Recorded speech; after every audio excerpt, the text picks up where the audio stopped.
Hi everyone, Raphael Harry here, and you're listening to White Label American, a podcast where we hear stories from an immigrant or two, sometimes more. Thank you for listening and enjoy the show.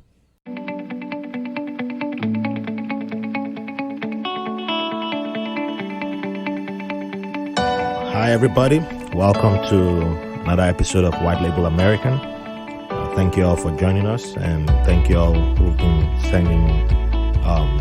been giving us 5 stars reviews and 5 stars ratings and reviews on iTunes and Stitcher. Appreciate that, and on other platforms. Today is a very special episode. Your host is not your host today, so it's not going to be about. It's a flip around. So I will allow the host of today's episode take over from here because I am the guest. Well, thank you. My name is Julian Ryan, and I'm a colleague of Raphael. And a couple of months ago, he shared with me that he was doing this amazing project of interviewing people from Africa and collecting immigrant stories to show the power and the impact they've made in their communities, the work they're doing, and how they are really embodying the American dream. Now, this was really of interest to me because I am an applied storyteller.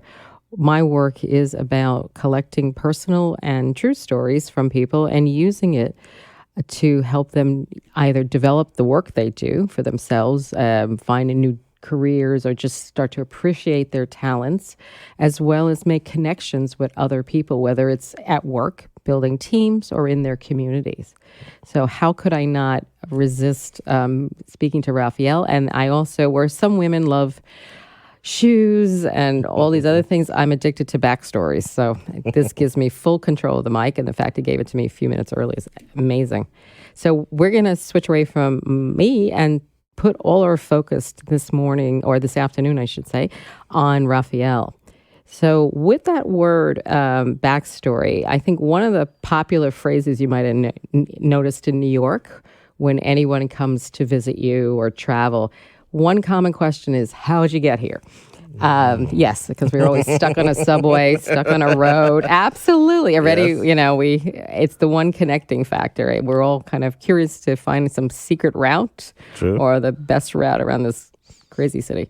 So with that said, tell me a little bit about first the podcast, and then we're going to work backwards a bit and then see where we go. Okay. For the podcast, I'll say life in a way just kind of arranged it.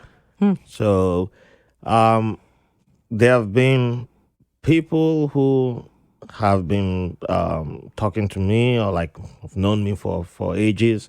And one thing that seems to have been common was that, we should have you on radio or have you on TV. And then when YouTube came out, like, you should be on YouTube, have a channel. But I was insecure in myself. I did not believe in my voice. I was afraid of my own voice. So I was like, I don't think I look that good to be on YouTube in the first place. So I don't think people want to see me. So I just panicked every time people brought that up. And right from even when I was in Nigeria, I used to write to the sports papers that we had, and most times I would write to make an argument about an article that they posted, and like, this article, you guys got it wrong, or I disagree. And when I send in my readers' comments, they will print it, and they will print your email at the bottom. And with time, I started getting emails from fellow readers of the same papers saying, do you have some publication or something that you work on? Like, we like the way you talk about soccer. It was mostly soccer then. We agree with your views. We don't hear this type of views from the sporting publications. And through that, I have like 2-3 friends to this day who I met. I've only met one of them, but The rest we've still been in contact, And so people have always been trying to push me to get my voice out there, which was one part of it, and I was just afraid. Now the other part is that it does not matter if I'm taking an Uber or taxi or I'm anywhere I go and I meet people. I'm always able to engage with people one on one, and by the time I finally came to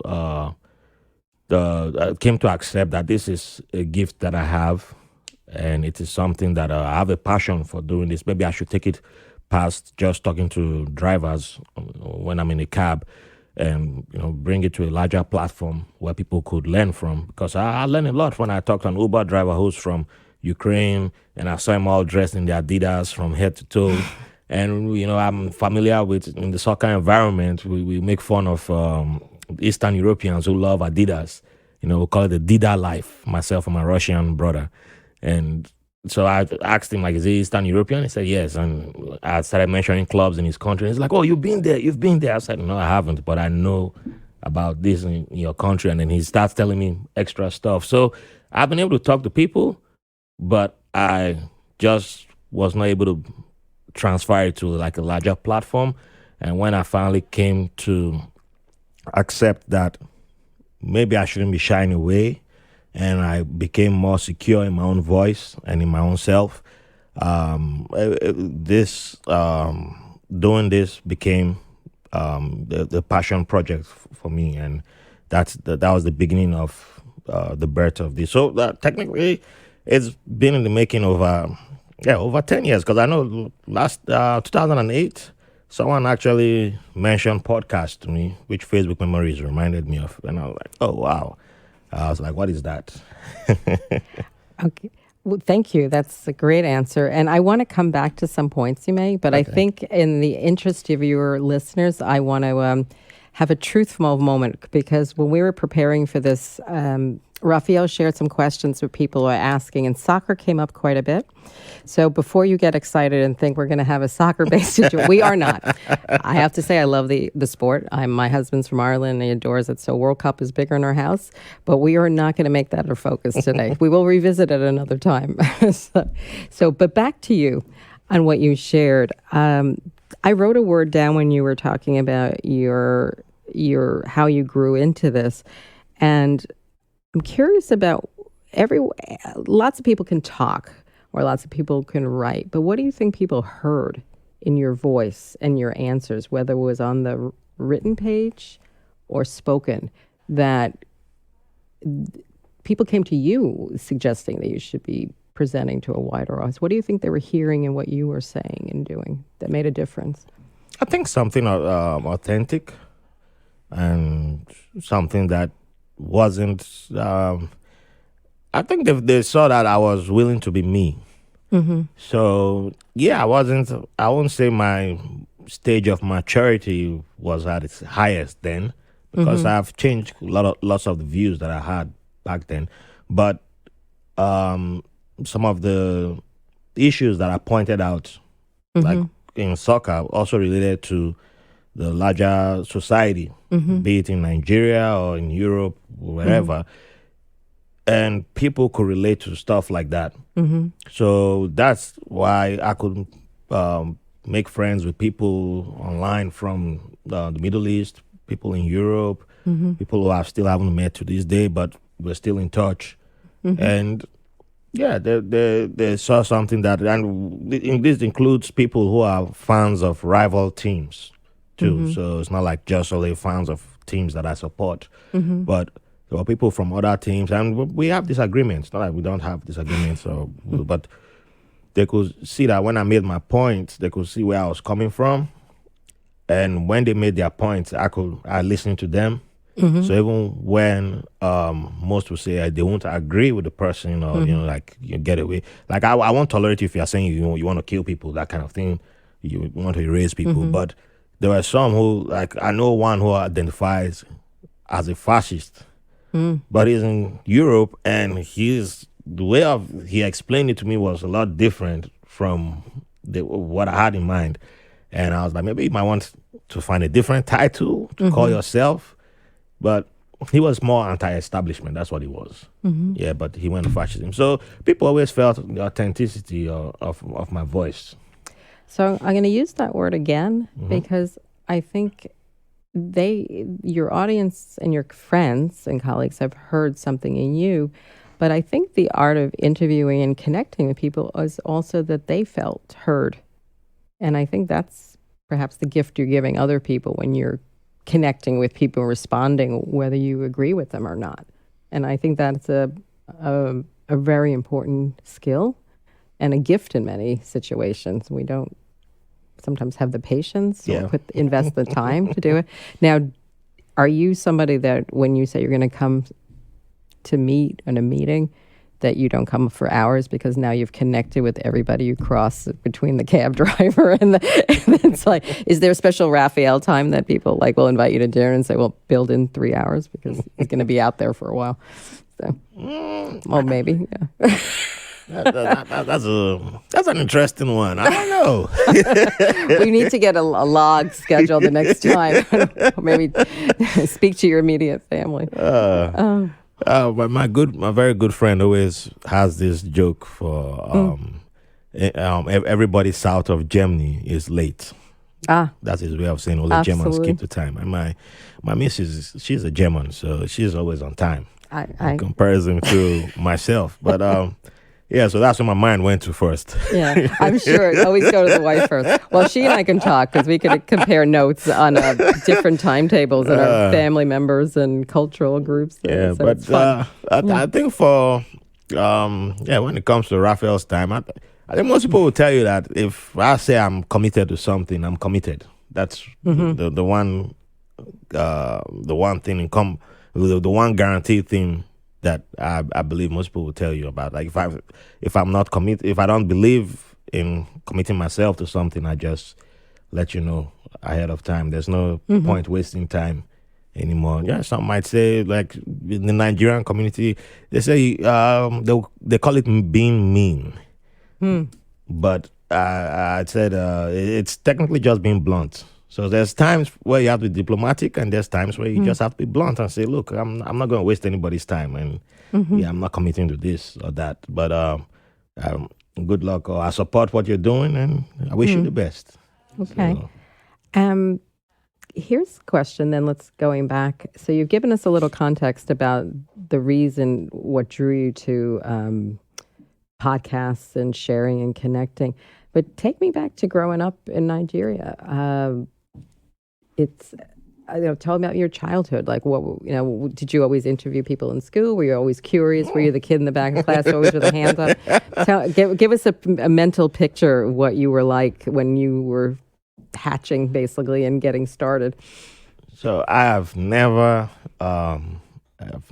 considered if I interviewed people in school until you asked this question back in Nigeria, but.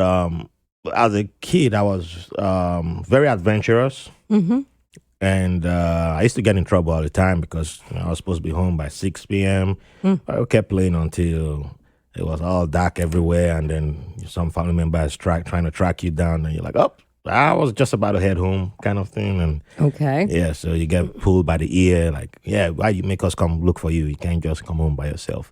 So I was one of those, but at the same time, we moved around the country a lot. So I was born in the middle part of the country, Jos, and the environment there is a lot different to the rest of the country. There's actually been snow there, and ended up in the south where my family is from, the south. That's how the region is described as. So, but I'm not considered someone from Jos, even though I was born there.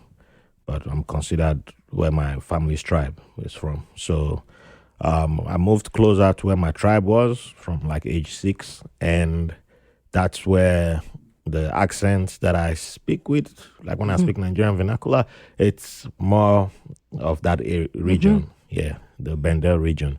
So I was quite playful, I was into my soccer, running. Athletics was huge for us. 100 meters dash and 200 meters. We didn't care about any other thing other than 100 meters, 200 meters, the relays. Yeah, and wrestling. But at a point in time, I think probably until I was about 15, 16, WWE was actually bigger than soccer in the city. I was in the city of the ancient city of Benin City, and WWE was like, it was huge. It was actually, I believe there were more fans of wrestling than even soccer. Interesting. And I think it's changed now.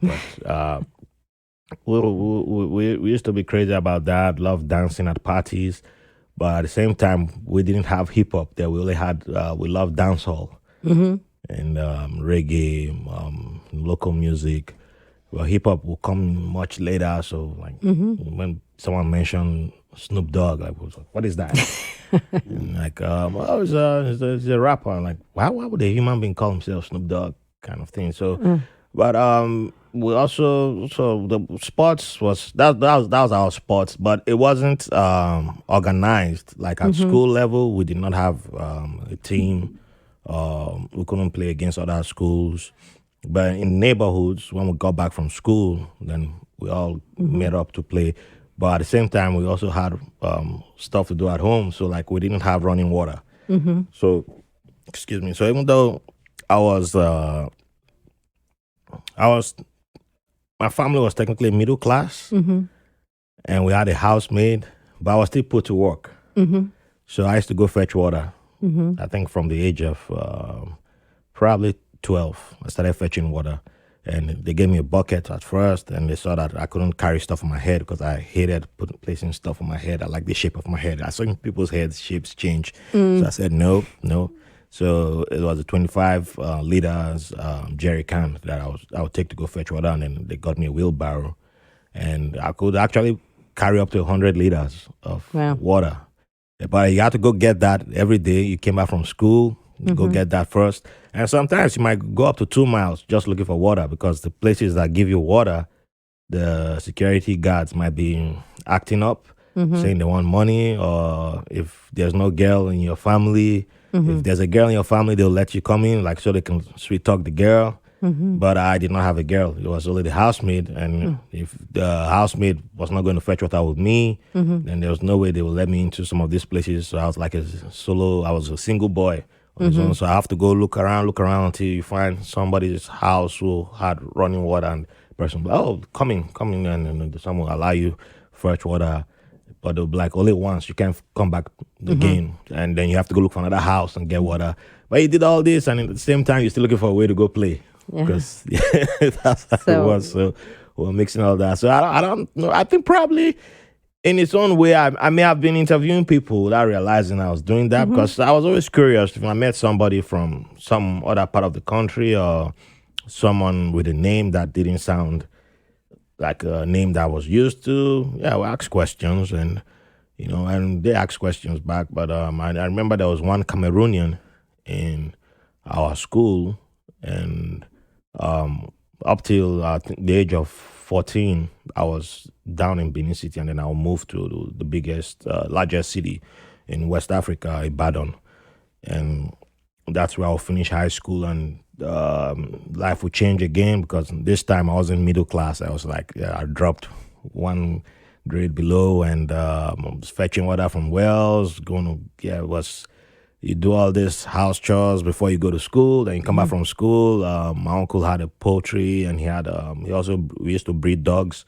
So we'll go get the dog food, but we couldn't take taxis because his wife didn't like her husband's relations. So we didn't get pocket money. So we had to walk long distances. I don't know, that was way over 2, 3, 4 miles sometimes. Go get sawdust, come back for the poultry, then go get dog food, come back. And in the middle of doing all this, we still try to be teenagers. Still try to say hi to the girls. Still try to resilience. Yeah. So, but what you're describing, and I'm sure it's about, you had responsibilities, and you had chores, and you had contributions to make. And Yes.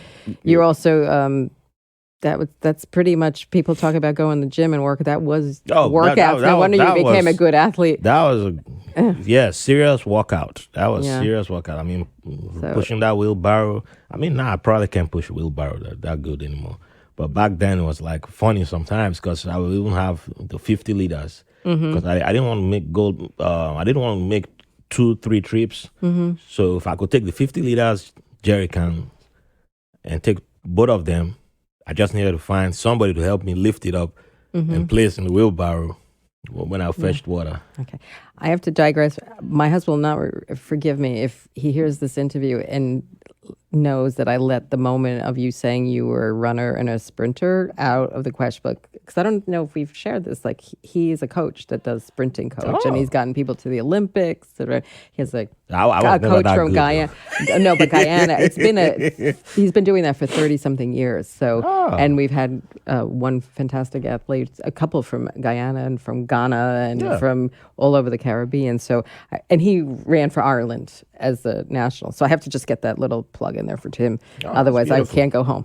But when I was thinking about the art of interviewing, it's about building trust. Yes. So already at that young age of having to go up to strangers and ask for something and ask for their help, it's about building trust and you project, respect. So all those little things, I think, helped make you a very good interviewer and curious. Thank you.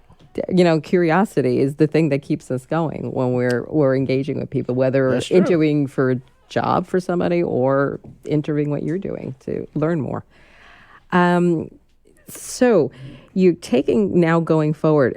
And the other thing that struck me, because I had made notes and I read a little bits of your bio that shows up on LinkedIn and from your conversations, you've moved a few times between countries, but you also moved within your own country. So you were always the other, like coming in with an outsider's perspective, with an insight. And I think that's something for you to talk about. Especially when in Benin City, it did not have a big impact on my life because Benin City, yes, the Benin tribe were like the biggest tribe there, but there were other smaller tribes in the state, and my tribe also exists in that state. So it wasn't like people did not know who I was, like culturally. But the diversity they were used, it was much more accepted of. So I wasn't considered an outsider per se. The only way I would always say, maybe because I could speak multiple languages as a kid, which my family in a way took away from me because they wanted me to speak English more than other languages, because I was speaking like 3-4 languages before the age of 6. And so I lost the languages I used to speak while I was in Benin City because it was English I was speaking. And then I moved to Ibadan, and that's when it became, I had my first experience of being the outsider because Ibadan is it's an ancient Yoruba city. It's huge for the Eurobas. Eurobas are the biggest tribe in the West, one of the big 3 in Nigeria. And when I got there with my name, I was not even considered Nigerian. Like in most public places that I went to, they called my name. They asked me, "Oh, are you Ghanaian or are you from Liberia?" Because there were a lot of Liberian refugees during the Civil War were sent to Ibadan. So a bunch of their kids were in public schools, and I was put in a public school in Ibadan. I'd been going to private schools all this time, and when I first arrived at the public school. The vice principal asked me like, "Oh, are you from Ghana?" I said, "No, I have family from Ghana, but I'm not from Ghana. I'm from my state is called Bayelsa." And I said, "I was from Bayelsa," and he said, "Where is that?" And I was like, "That's weird. I've never had anybody ask me that. It's in Nigeria." So I had to use the old state that Bayelsa was created from. And okay, yeah, I know that place. So I was like, okay, that's weird. And then Ibadan has this, most Yoruba cities, but especially Ibadan has, it's not like Benin City where people spoke English regularly. There, you're expected to speak Yoruba. Like even in school, teachers were teaching with Yoruba instead of English. And I would be the guy like raising his hand up, like, not everybody understands Yoruba here. Like, are you going to teach English language in English, or are you going to keep teaching in Yoruba? And I'll get in trouble for that. Oh my goodness. But Okay. they'll be like, how come you're Nigerian and you don't speak Yoruba? I said, because I don't live here. I was not born here. I did not grow up here. So why would I be speaking Yoruba? And to them, it was like a huge culture shock. Nobody could understand. Anywhere I went to, if I went to the markets, because I used to go to the markets, buy, that's our grocery shopping. And I'll go there to buy food stuff. And everybody, they just start speaking Yoruba to you. And you have to be like, me about Yoruba, which is, I don't understand Yoruba, which was one of the first things I learned. And they're like, oh. And are you Nigerian? I said, yeah. And you don't speak Yoruba? I thought, this is like, I don't understand this. I don't understand this. So it took a while for my getting used to everybody being shocked that I did not speak Yoruba. And even if I was at the university, which was the first university in Nigeria, and same thing, you meet students, everybody just wants to hit you with Yoruba, except you go to like some, maybe like when there's a larger gathering of students, and then you show up there, then you find more non-Yoruba speakers. But yeah, it was that was like the huge shock. Even at church, yep, the same thing. Like people just, they had I was in the crowd control unit, and directing crowd traffic coming in and out of the church. It was a huge church, and yeah, if someone had to come ask for something, they would just start speaking Yoruba, assume that I was, and I was like, I don't understand, I don't speak Yoruba. And they're like, it's like somebody just poured cold water on there, like the shock, So yeah, I think that was the first time I got that experience of being an outsider.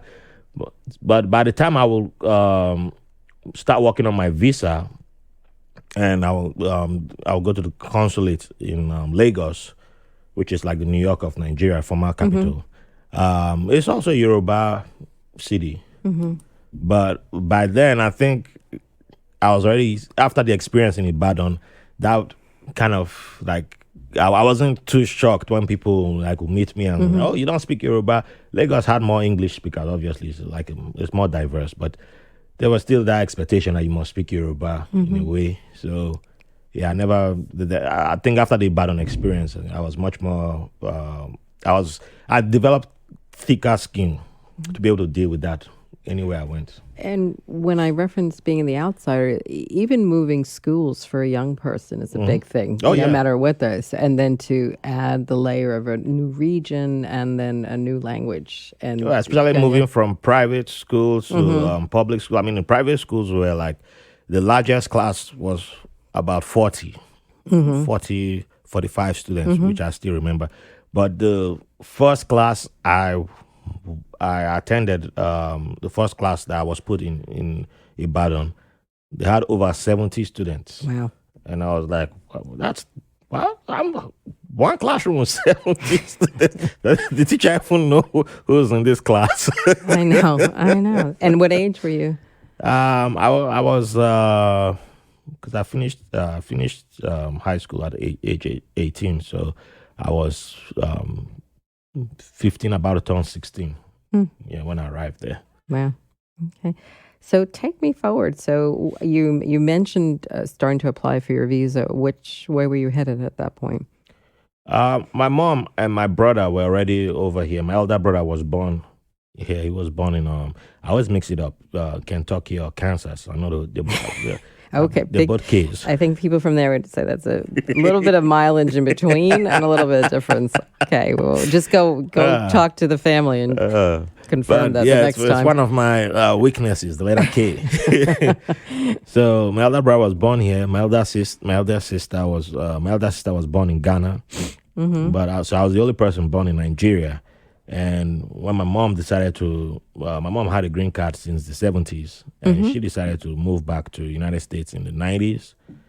And I think just after the USA 94 World Cup, and she left. So it was like, you're going to join your mother in like 1 year. That's what I was told.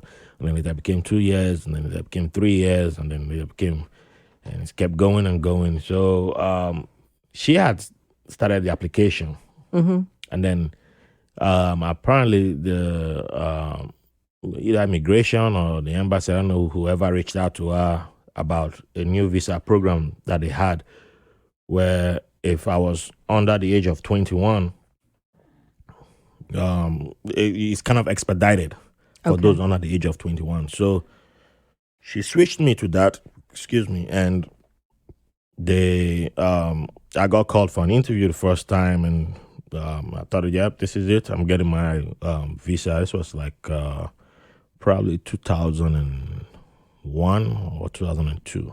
Yeah, either 2001 or 2. And I showed up, and they were like, "Oh, your brother is the sponsor, your mom is the applicant.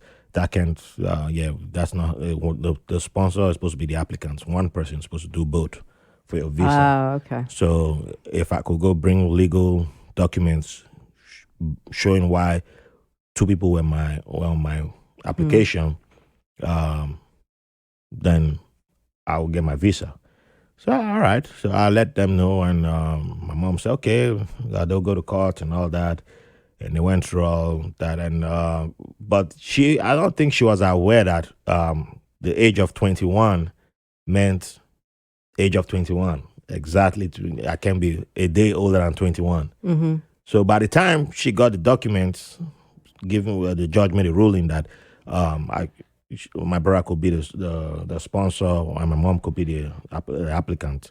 And I took my documents to the embassy. My birthday was in May, and I went in June or July, end of June, July. Oh, no. So I got to the embassy, and the embassy is like a whole day thing. But you have to be there like 7 a.m. You can't bring in food or anything. So it's like you prepare to fast the whole day, and by the time you get to the final part of the embassy, it's like between 4 and 5 p.m. And when I get up there, the gentleman is like, "How old are you?" I said, "Oh, 21. And I'm just, yeah, but when was your birthday?" I said, "May." He said, "Yeah, I can't give you a visa." I was like, "What? What did I do wrong now?" He said, "No, you didn't do anything wrong, but you just brought the forms after your 21st birthday." I said, "I don't understand." So he now explained to me what it was, and I was like, "Oh, so..."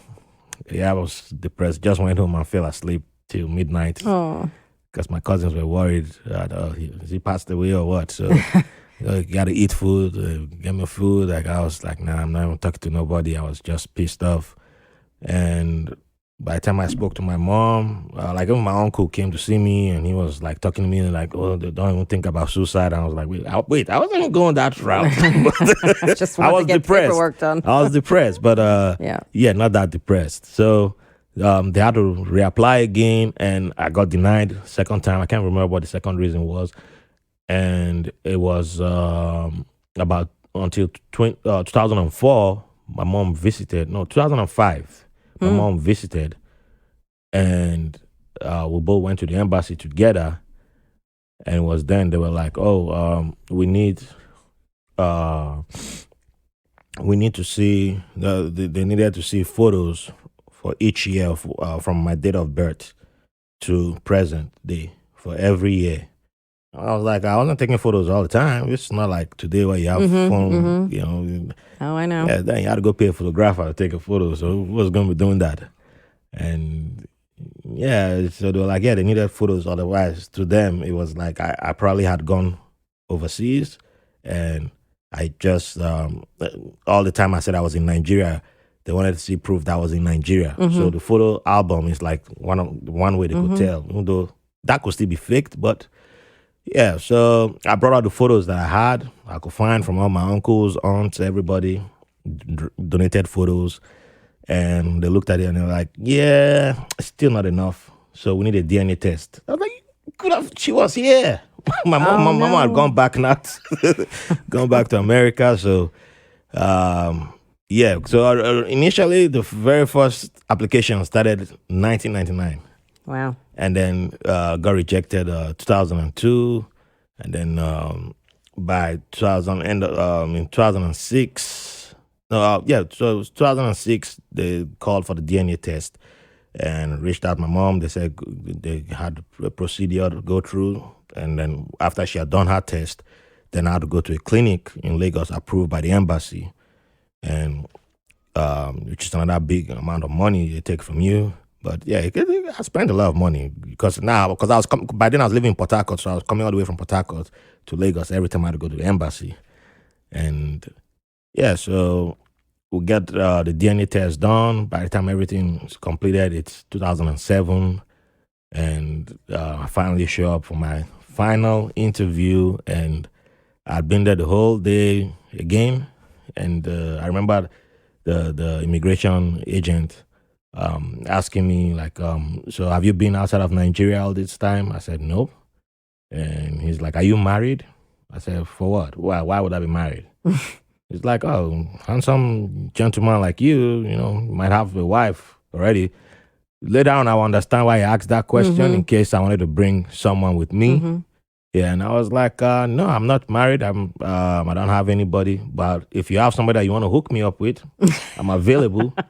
And he started laughing. He just stamped my passport. And we went through things together, my husband, but it doesn't come close to what you're describing, the 10 years. But I still could go past Javits built the federal building down there in Twitch and when people say, well, is your wedding the happiest day? No, is when you're gesturing here is stamping. that I can see it because I have stories around that. Stamping, coming out of the embassy that day, even the police, because you're not allowed to bring in like your backpack, but only the documents that are required by the embassy. So I had a back because it was raining. And for some reason I wore white pants that morning. And so I left home like 5 a.m. because getting to the embassy is like the other part of Lagos. And so I prepared and it was like, oh, it's raining now. So I needed a backpack that was waterproof to protect the documents. So now they won't allow me to bring my backpack into the embassy. So I had to go to the security checkpoint, which is the police officers who are at the embassy. And when you go there and you give them your bag, it does not matter if you get a visa or not. Those guys going to want money from you after you're done. So when I showed up, the officers, he looked at me, one of them looked at me, I was like, this one already got his visa. Look at his face. He got his visa already. So you're going to leave us now? I said, hell yeah. With the way you've been treating us, I'm leaving you. It's like, so are you going to give us something before you leave? I was like, you know what? Let me see. How much do I even have? I haven't even eaten today. I have enough to take me home. Here you go. Give my bag. I took my bag and it's like, y'all need to change your ways. But yeah, my voice became louder. So you're always teaching no matter where you're going. Okay, so take me forward because I just want to make the listeners hear the next installment about, and where did you go first in the States? Virginia. Oh, interesting. I arrived at Dallas airport. Should have listened to my mom. She told me that I arrived November. I left Nigeria October 31st and I arrived here November 1st, 2007. And she had told me the weather is cold. And I looked up the weather forecast. I was only looking at the numbers. And the degrees said it was the same as Lagos. I was like, why is she freaking out about cold? This is not that cold. So I only put on a light cardigan that I had. Oh, no. And I only had one check-in. I only had one bag with me. And I showed up to the airport. And when I came out of the arrival area, my mom saw me and she's like, you this boy, I told you to wear a winter jacket. You did not. But anyway, I prepared for you because I knew you wouldn't listen. So she brought an extra. Good and mother. I was like, that looks like old people's jacket. She's like, if you didn't want to wear it, you should have brought yours. So I was like, I don't even need it. It's not cold. She's like, have you been outside? I said, nope. And as soon as we stepped outside the building, the very first whiff of the wind like touched me, and I was like, "Woo! Bye! I'm going back to Nigeria." That's it. The cold. Absolutely, Fahrenheit versus Celsius, big difference. Yeah, big difference. Okay, so you went to Virginia. Did you live there, or you? Yes, I lived in Reston for a little bit. I know where that is. And later, I was stay with a family friend at Great Falls. Okay. And bounced between Reston, Great Falls, and Oakton before deciding that I think I'll just join the Navy because I wasn't sure about what my living situation will be and the job opportunities that were available. It's like a lot of the Nigerian community there were into nursing senior, taking care of senior citizens and all that. I was like, yeah, that's not a bad job, but I can't do it. I just it's not. I'm not comfortable working in a hospital. So yeah, as a nurse, nope. I mean, I'm not scared of blood, but I'm not just. I didn't like going into hospitals. So tell me about that, because to join the service, this is the implied thing that you're signing up. This is your new place of residence, but to say that I'm willing to put my life on the line for the country, should I be asked to, is quite an incredible gift and a responsibility and decision.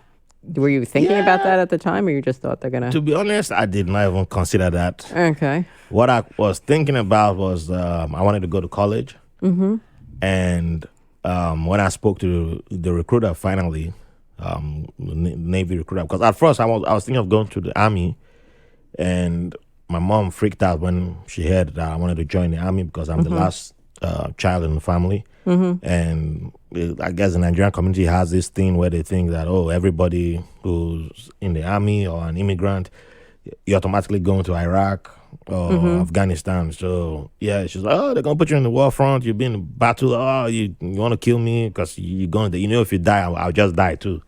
So she was complaining and reporting me to all family members, and my uncle, who was a major general in the Ghanaian army, called me and was like, I don't see the problem, but would you like something else? I was like, I don't know. And a cousin who was in the Navy now offered Navy, like, just tell her you'll be on the boat. She doesn't know that sailors get stationed in Afghanistan too, but she would just look at it that you're on the boat, you're on the water, you're an Ijaw man, which is our tribe. Ijaw people are riverine anyway, so she would be like, okay, that's comfortable. So when I spoke to the naval, and I asked my cousin, like, okay, but I want to go to college. He said, that will work. He sold me, like, he was like a recruiter too. He sold me the good package. And so by the time I talked to the recruiter, it was the same thing. I mentioned college. He said, yeah, give us 4 years of your life and we'll give you 4 years of college. How's that sound? I said, okay, fair deal. But I'm laughing about the Navy because I think before we had the podcast, we were chatting in the hallway, and I mentioned my husband grew up in this neighborhood at Park Slope for a while. He moved here as a child, but when he joined the services in World War II, he was the youngest, and he joined the Navy. He said because the food looked better for what he heard from his brothers, and it was a lot cleaner. So I thought that works. So that's where he made the big decision, and he got to travel a little bit with it as a very young lad. Yep. So tell me about. So you went to the Navy, and I met you not too soon after you left the Navy too. So what were some of the compelling experiences there that really taught you some lessons about our country? I think it began during basic training. So having 80. Young men in the same compartment, living together, sleeping together, showering together, from all over the country and from literally all over the world, because there were a bunch of immigrants in there too. I began to have an idea of American society, because there were people who I met there who were like, this is their first time meeting a black person. And then this is their first time meeting a black person who is African. So some had questions that made sense, like curious questions, which were sensible in my opinion. But there were others who just, the usual stereotypical, do you guys chase lions? Do you guys, the giraffes walk into your house and all that? But at the same time, I met people from like, I remember one of my shipmates, he was from South Carolina, and his country accent was so strong, and I used to always be like, what are you saying? And he's like, I can't understand a single word you're saying too. Well, we became friends by not understanding each other. When we could finally figure out what the other person was saying, he was telling me about his upbringing, how he was disciplined at home. And I was like, that's similar to the way I was being beat up too as a kid. And he was like, oh, they do that too? And, and you meet someone from Alaska who was like panicking because he had never been around so many people. And it was just a whole melting pot. And I guess that was my beginning that I consider that my first introduction to the American society. Just being in that compartment and meeting different people, the good, the bad, and the ugly. You saw them all in there, and it was from there you decided, okay, this is who I'm going to be cool with. If I want to talk to people outside of my own box, then because I could have just talked to only the immigrants, because we had a good bunch in there. But I also spoke. There was a guy who got demoted. He was like 2 months ahead of us, but he kept getting into trouble, and he got sent to our division.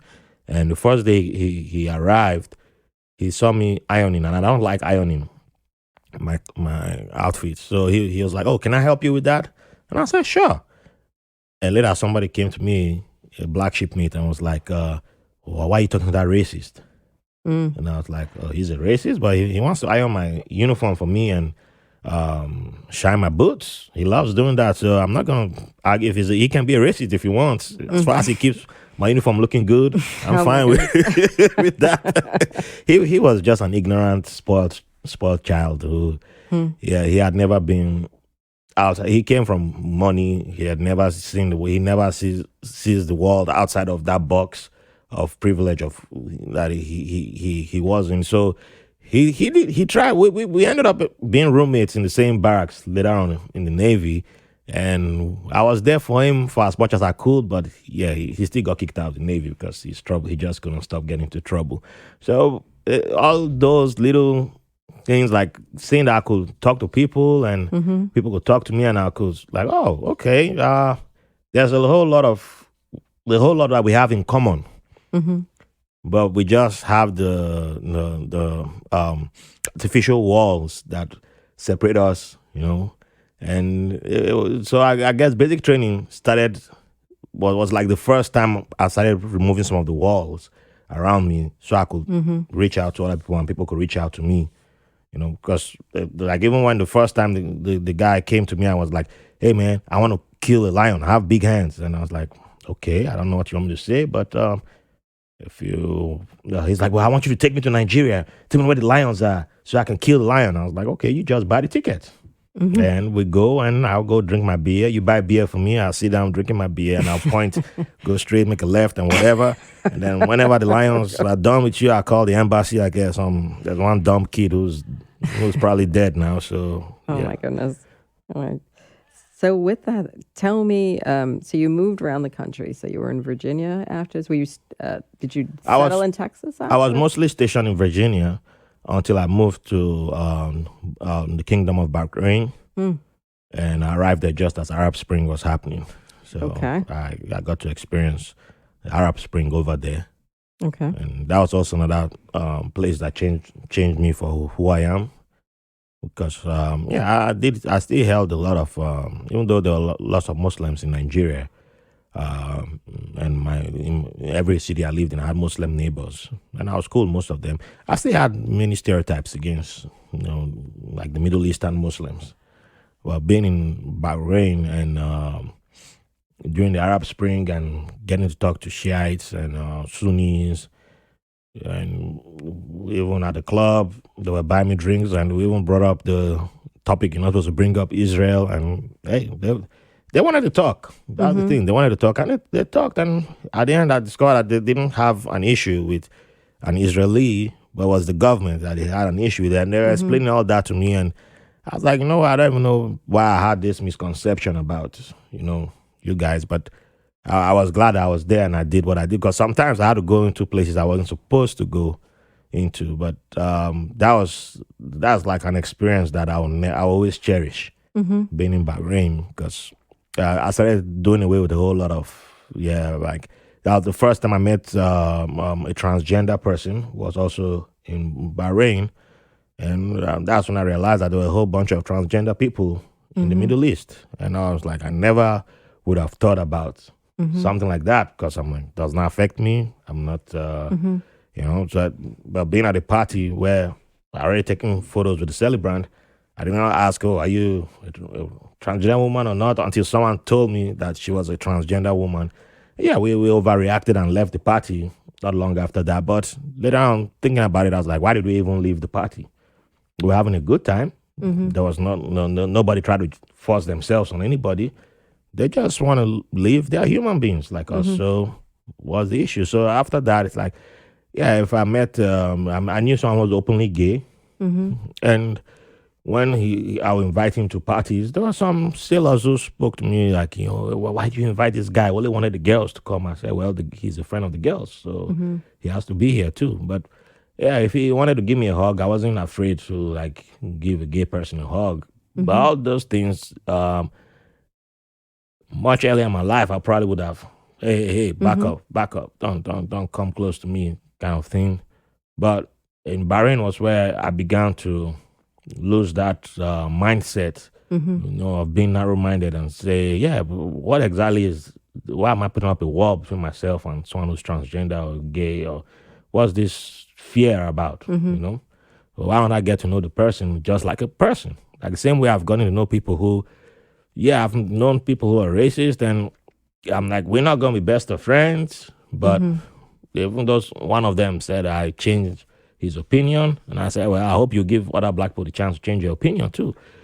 But yeah, if I could tolerate people who do not like someone of my skin color, then why is it somebody who's gay that will now be saying, oh no, I'm drawing the line here? Like no. So yeah, it was. I don't think many people go to the Middle East to come out with that mindset, but that's what happened to me. And yeah, I discovered that Arab people liked everybody.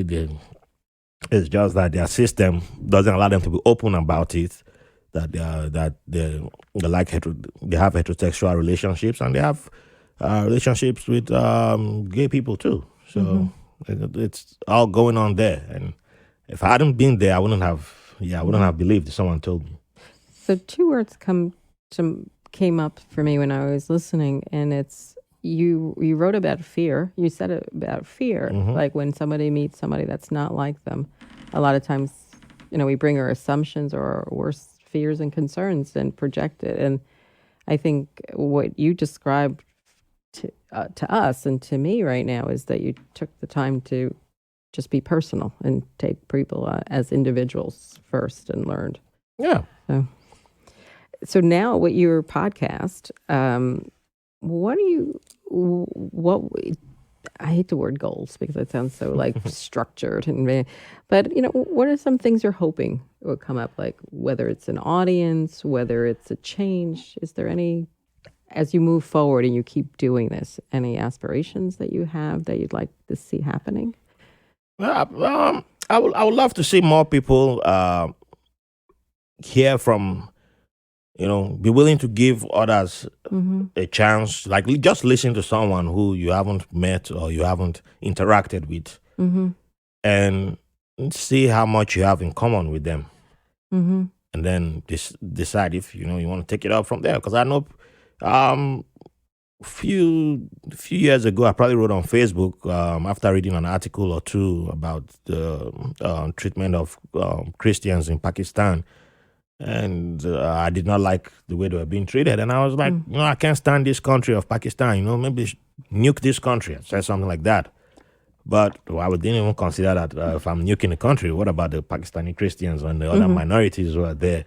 That didn't occur to me. But it's just because a few people were doing this, I just let emotion get over me, And if I now use that mindset from that article that I read to say all Pakistanis are like this. There's a friend that I have who's Pakistani. He's in Pakistan, and he's an atheist. How would we have been able to talk if I had painted all Pakistanis in that blanket of, with that one stroke of the brush, like they're all like this, you all hate anybody who's not Muslim, and through the atheists, I've met Muslim Pakistanis who do not hold that, who are not fanatics. And it's the same thing with other religions. I found fanatics everywhere. Christians. I grew up in Nigeria. There were fanatics all around. Maybe my family still has fanatics. That was the first time I learned how to hate was through Christianity. So I believe if people listen to this show and see someone from a country that, oh, I've never met someone from this country, or never heard from somebody from this country who's not like a celebrity of, like not the biggest name. It's an ordinary person telling you their experience, their journey. And maybe they'll just be willing to listen and change some of their opinions, and, be open-minded, be like the sponge and just soak it in. Because it's all about learning. Because for me, it's about learning from each and every guest that comes on the show. I learn something from them. Because even the countries that I know fairly a lot about, like Ghana, which I have a lot of my family from, when I had a guest from Ghana who I had on the show, I'll release the episode later on. I haven't released the episode yet. When he told me stuff about his tribe and his region, I was not aware of that. So I could have claimed, oh, yeah, I know everything about Ghana. But no, even Nigeria, I don't know everything about Nigeria, because there's over 300 ethnic groups. So there are still groups that I don't even know anything about their history. I don't know anything about their culture. I don't know anything other than just what's being put out there. So hearing from the individual directly involved, directly affected, directly from the culture, I believe changes a whole lot of things. And the goal is for people to be willing to learn. And hopefully, it will change people that way. When they hear from them, I'm like, oh, maybe I've been doing something wrong, and, be willing to hold themselves accountable and say, okay, maybe I was wrong about this person, I was wrong about these people, or maybe I won't just paint a whole country as everybody here is bad, everybody here is this, everybody here is that, or blame the individuals in the country for the leadership of the country, like the government of the country, what they are doing. You can't just, it's like putting the sins of the father on the children. Even though if a child is just a baby, or you can't really, what's the gain there? You don't really gain anything. I have an expression when I do coaching and teaching that I came up about side-by-side conversations, and it comes from, like I said, my father was Brooklyn. I grew up in Queens, where we had stoops, what we call the front steps in the house. It's an old Dutch word that, even though we changed everything in New York, we kept a few words and still use them in certain neighborhoods. And it's side-by-side conversations. And I think one of the things that you created is the ability for somebody who's not sitting with us or sitting in another location where maybe there's not a lot of diversity. Maybe there's people that look like them, sound like them, have always lived in those areas, that they can visit through the power of turning in, to this podcast and listen and find out more about another country. And I like the fact, and I appreciate it, because it's something that doesn't always get spoken out loud. The fact you were saying you're prepared to be wrong and change assumptions. And I think that's a big step that we all need to realize. So we have a lot going on in our head. That's human. That's sometimes it's embedded from how we were raised. But if we can just stop and pause and also do as we also used to say in Queens, a do-over. If we have the ability to say that didn't work, or that was not going to do anything for ourselves or others, I think you're moving in the right direction. One of your colleagues who wrote into you said, maybe there's two questions actually very similar. How do you approach fatherhood as an African American living in African immigrant, I should say, living in the United States, and how has your perspective changed since you've had a child about this mission you're on? Is it part and parcel of it, or is it? Raising a child is, I've discovered it's expensive. That's like one of the first things I learned. Okay. It's expensive. Well, I'm glad I did not rush into fatherhood. I kind of waited until, technically I wasn't even going to have kids until I was like, I'm not, I was at one stage in my life, I was like, I'm not even interested in having kids. But at the same time, I was also pushing for a better education system for the kids, and more arts and sciences, more programs for children, to be available for children. Even when I didn't have a child or was dreaming of having a child, I always used to be about those things. So um, I think there were already steps being taken on my part that by the time it came to be that, oh, I'm having a child, I didn't really have to do much of an adjustment because I already held certain views and said I did not want my daughter raised. Well, I didn't know I was having a girl then, but I found out on the day she was born. But I was of the opinion that I was not going to raise my daughter, my child, under the same way I was raised, as in the lack of transparency. That I'll be as transparent as possible with my child. So I don't think one needs to be an immigrant or not to have a policy like that with their children. Because my goal is to earn my child's respect. Apply that rule. Like I tell everyone, like, it does not matter. Even when I was in the Navy, you still had to earn my respect. Just because you were of a higher rank didn't mean I automatically had to respect you. So for my child, it does not mean just because I'm the dad, she's bound to respect me. I'm fine if I'm not doing the right things, if I'm not giving her the right protection or guidance, and if she decides, yeah, you're not doing it right, okay, fine, that's fine. But she will be an independent person, and that has always been my belief before even I decided I'll have a child. So I didn't really have to change much on that aspect. The second question was what was the second question again? I have to look here. Let's see. I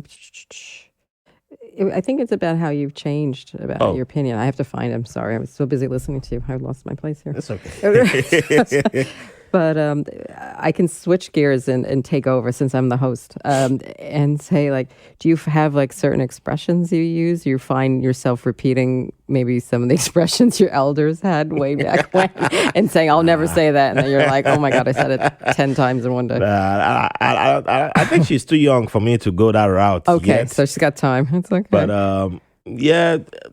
things that have changed. I think I am more patient. And it's something that I hope stays with me. So yeah, she's beginning to throw tantrums every now and then, and I'm willing to okay, I'll rock you out of that tantrum, or be there. But yeah, I think patience is the main thing that has changed with me, because sometimes I can, like I said earlier, like I can be blunt with. No, I'm not down with this, and just walk away. But with my child, she's a baby. She doesn't know any better right now. So yeah, I have to put on a whole lot of responsibilities. I'm a veteran with certain disabilities, and sometimes it's like I just want to lay down, switch off the lights when some of the issues come up. But at that same time, my daughter needs to be catered to, and she just wants only me. So I'm like, okay, I've been able to juggle that and not allow the disabilities or the health issues, disturb me. Where I'm able to take care of her, be there for her, and then I can make way to rest. So yeah, being patient is like the main thing that I've embraced. And then at the same time, I would say I am more aware of other parents' struggles. Yes, even if they are following I won't say a path, I'll say maybe their parenting style might not be the way I would choose to go or the way I abide by, but I kind of respect them and give them their space.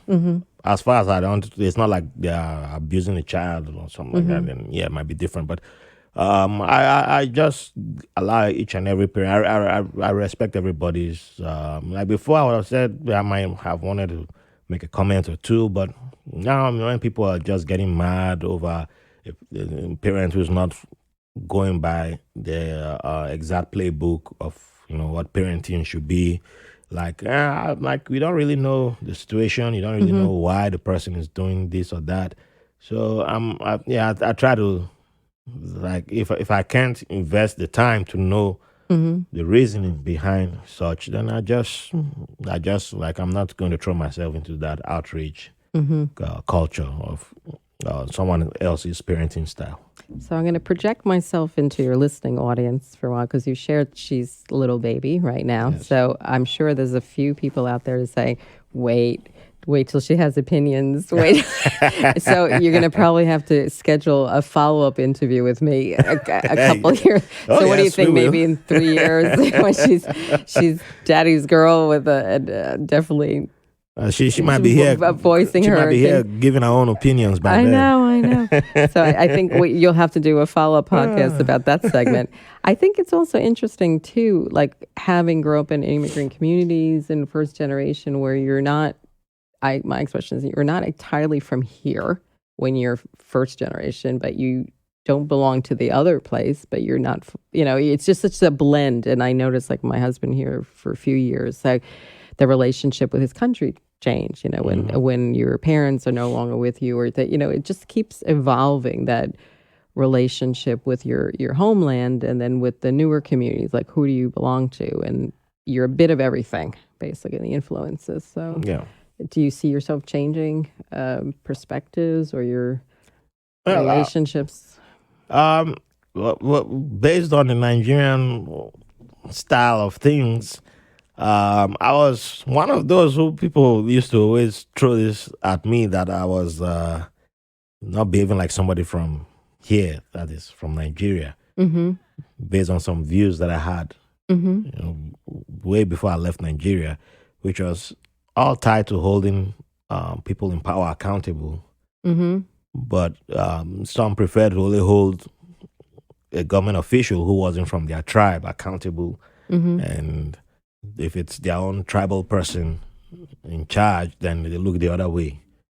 And I was always like, nah, I don't. Nah, if we want to move forward, and then either we hold everybody accountable, or we go separate ways as a country and be what we were before the British came and put us together as one country.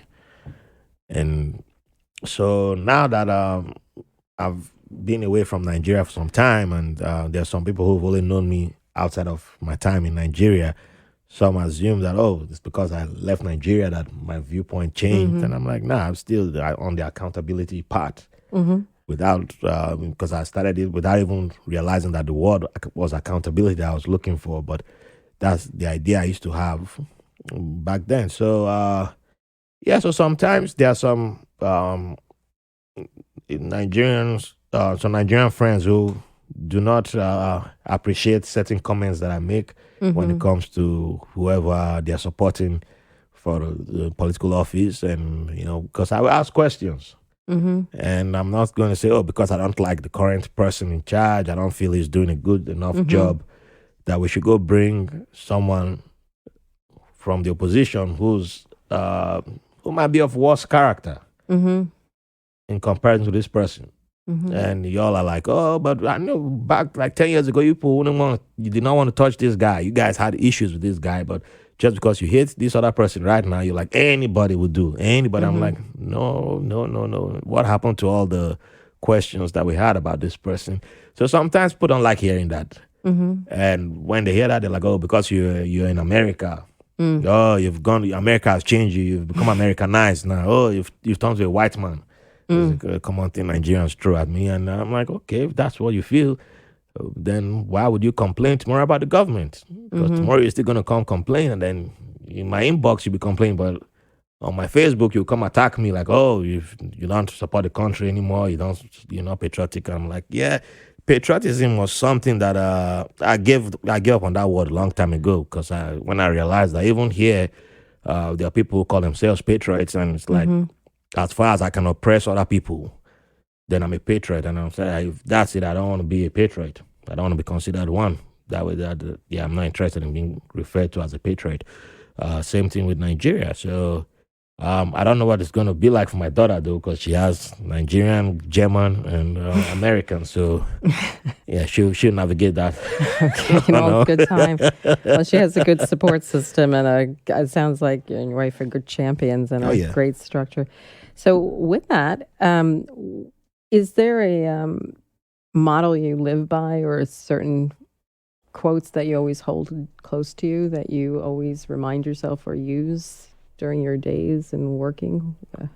I'll say the closest to a motto for me is it's I'll say there's two, but I have a quote that's separate from the motto. But for the motto, it's okay to take a pause. Okay. To take a pause. It's okay to take a pause. What does that mean for you? So people don't read into that. So, I might be on Twitter, I see a tweet from, we know who's like number one tweeting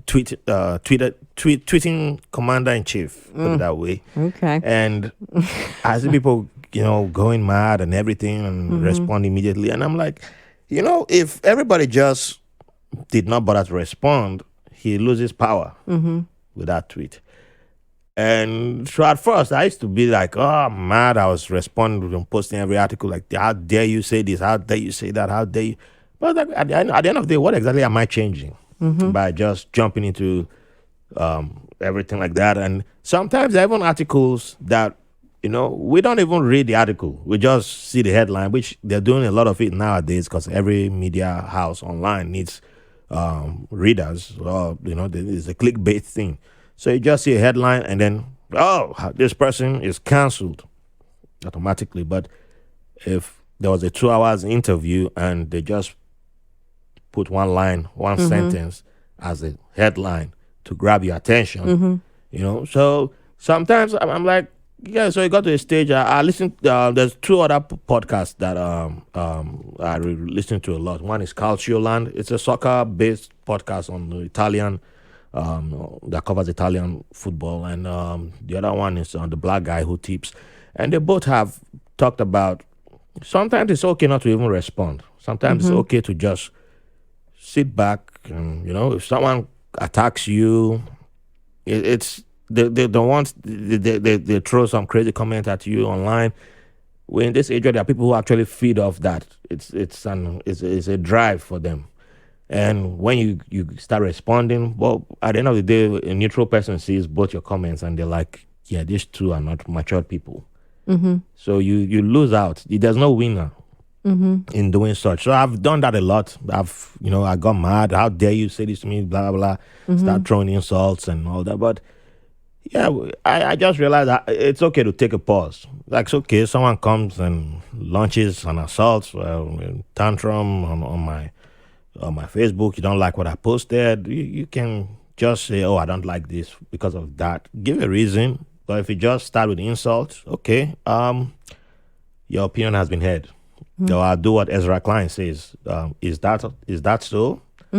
That's it. So, yeah, I'll take a pause. And sometimes I just look at them. I'm not even wasting my time responding to this person. I just move on.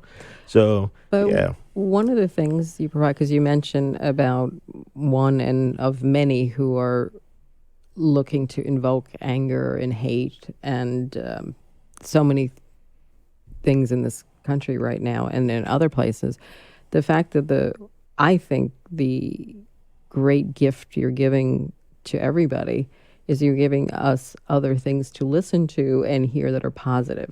Like, there's a lot of talk about how horrible social media is, but there's a lot of good stories that get shared, a lot of good historical information, a lot of honoring of incredible young people and older people's achievements, a lot of doing good where people are going beyond, they're hiding in plain sight. There's always been people giving a lot. And I think that raising our awareness and spending some of our energies on that, I think, is a better use of our time.